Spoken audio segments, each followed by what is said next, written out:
Ik heb alles voor jou gegeven. Jij wou nooit met mij communiceren. Nou zit ik denk ik was verkeerd.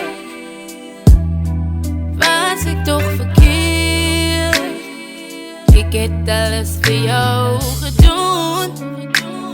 Je liefde heeft voor jou geondersteund. Nou zie ik je liefde was te lief. Geleven in een lief. Ik wou het voor samen